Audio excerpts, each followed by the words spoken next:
Real Madrid, Xavi Alonso détruit Diego Simeone devant les médias.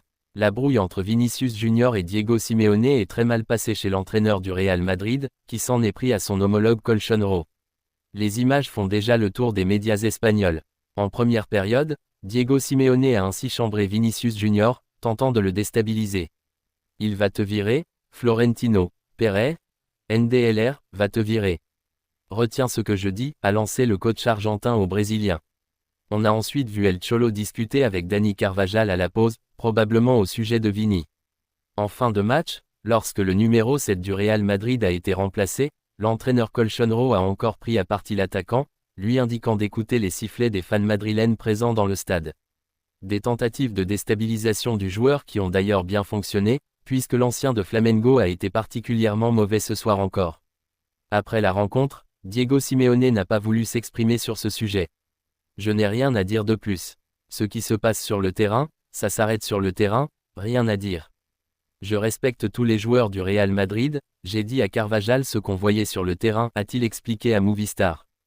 Alonso la mauvaise, une attitude qui n'a pas plu du tout à Xavi Alonso. Les caméras de la rencontre ont d'ailleurs pu filmer le coach merengue s'en prendre à Simeone pendant le match. Cholo, concentre-toi sur tes affaires, lui a ainsi lancé le basque, qui a aussi interpellé l'arbitre sur le comportement de Simeone, il ne doit pas parler. Point. Puis, devant les caméras de Movistar après le match, l'ancien international espagnol a clashé son collègue de profession. Je n'ai pas aimé, j'ai vu que le Cholo lui a dit quelque chose, et pour moi ça transgresse le respect qu'il faut avoir avec ses collègues. Après j'ai vu ce qu'il lui a dit, je n'aime pas qu'on s'adresse comme ça à mes coéquipiers, sic. Moi je suis toujours respectueux avec les joueurs de l'autre équipe.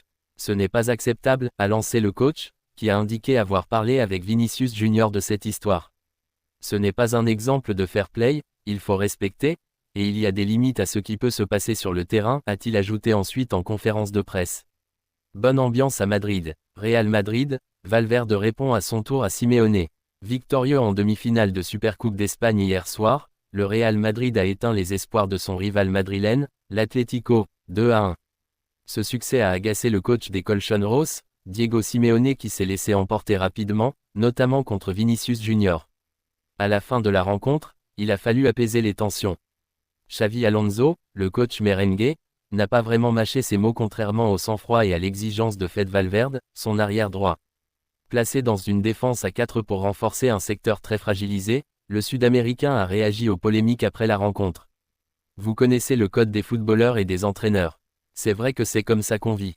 C'est un derby. Que le football ait cette étincelle. L'important, c'est qu'il reste sur le terrain, a-t-il souligné. La Maison Blanche a souffert, mais ce sont bien les coéquipiers de l'Uruguayen qui iront défier le FC Barcelone dimanche à 20h, avec une ambiance qui promet d'être savoureuse. La partie pourrait également connaître son brin de folie avec des tensions. Elle semble déjà lancée. Supercoupe d'Espagne, le Real Madrid bat l'Atlético dans la douleur et on aura un classico en finale. Sans Kylian Mbappé, le Real Madrid s'est imposé 2-1 contre l'Atlético de Madrid et disputera donc la finale contre le FC Barcelone dimanche. Après la victoire du FC Barcelone contre l'Athletic hier, sur le lourd score de 5-0, on avait un choc bien plus équilibré ce soir entre deux ennemis et voisins, l'Atlético de Madrid et le Real Madrid. L'occasion pour les merengues de se venger après le 5-2 infligé par les Colchoneros plus tôt cette saison en Liga, mais surtout un match décisif pour l'avenir d'un Xavi Alonso qui joue toujours sa place sur le banc madrilène.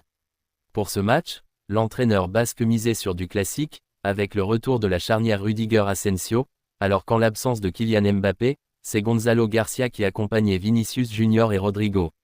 En face, une grosse absence pour Diego Simeone également, celle de Pablo Barrios, primordial au milieu cette saison, alors que Sorloth et Julián Alvarez composaient le duo d'attaque.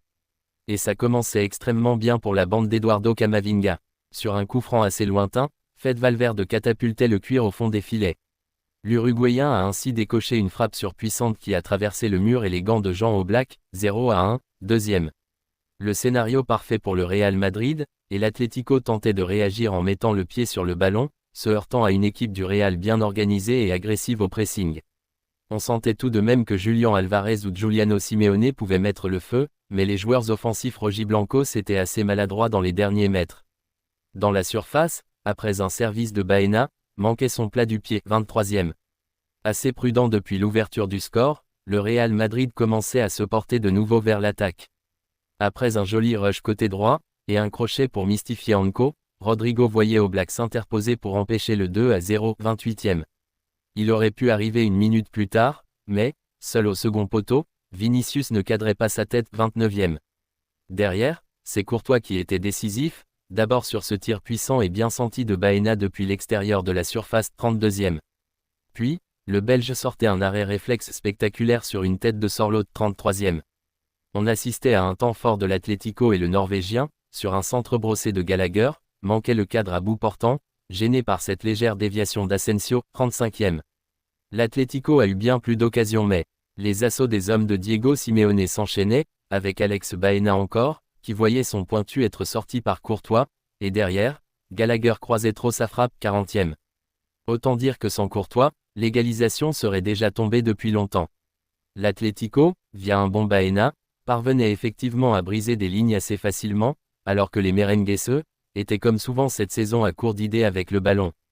Au retour des vestiaires, les pensionnaires du Metropolitano continuaient d'attaquer, créant de la largeur pour ensuite mettre des ballons dans la surface. Mais en face, le Real Madrid n'allait pas avoir besoin de 50 occasions pour refaire trembler les filets, et a parfaitement joué le coup, ronronnant avant d'attaquer en transition rapide. Côté droit, Valverde trouvait Rodrigo, lancé dans l'axe, qui se présentait devant Oblak et plaçait parfaitement le ballon au fond, 0-2, 55e. Pas abattu, l'Atlético réagissait au quart de tour cette fois.